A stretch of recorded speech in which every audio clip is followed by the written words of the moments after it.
بسم اللہ الرحمن الرحیم۔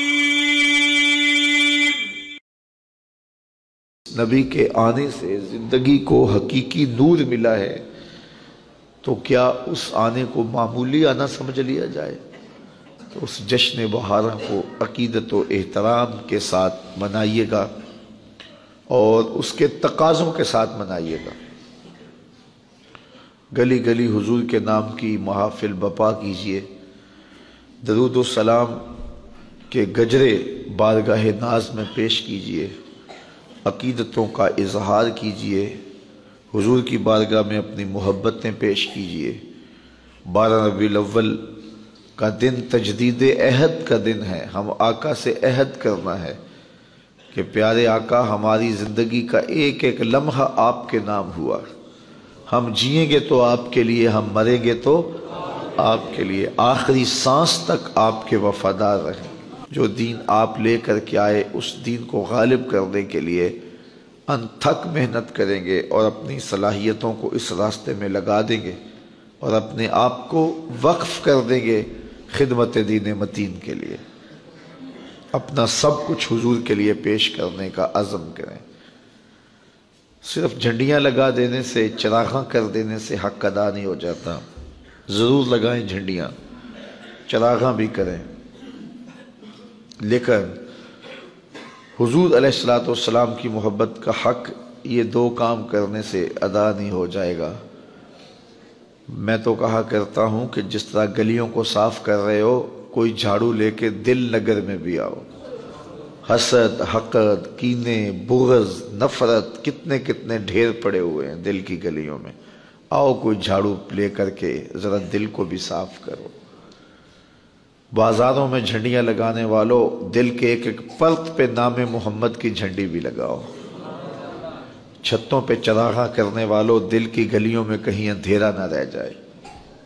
تو آؤ دل کو صاف کرو، جھنڈیاں بھی لگاؤ، چراغاں بھی کرو، پھر مصطفیٰ پہ درود پڑھو۔ یاری لا تو پاک نبی سنگ، اے پر پوری یاری، پھر درود قبول ہے تیرا لکھ نالو ایک باری۔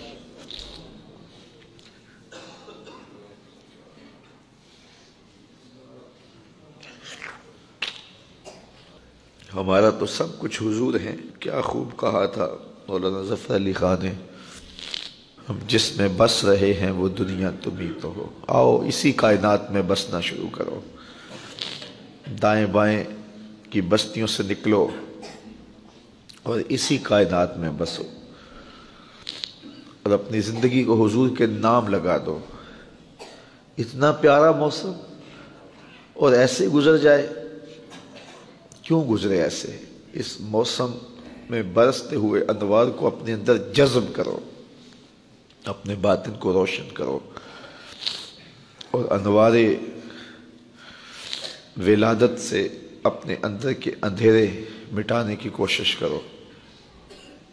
گلی گلی حضور علیہ السلام کے ذکر کی خوشبو پھیلے، نگر نگر حضور کے پیار کی مہک ہو اور امت حضور علیہ السلام کی الفت، محبت اور پیار کے سانچے میں اس طرح ڈھلے کہ ان کا ظاہر باطن کا نقشہ حضور کی سنت کی مطابقت میں ہو۔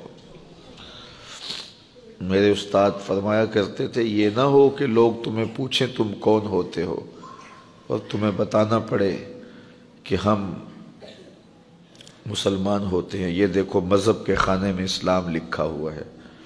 آپ فرمایا کرتے تھے، صاحب کسی کو پوچھنا نہ پڑے، تمہیں بتانا نہ پڑے، تمہاری وضع قطع ایسی ہو کہ تم دور سے آ رہے ہو، لوگ پہچان کے کہیں آقا کا غلام آ رہا ہے، غلام آ رہا ہے۔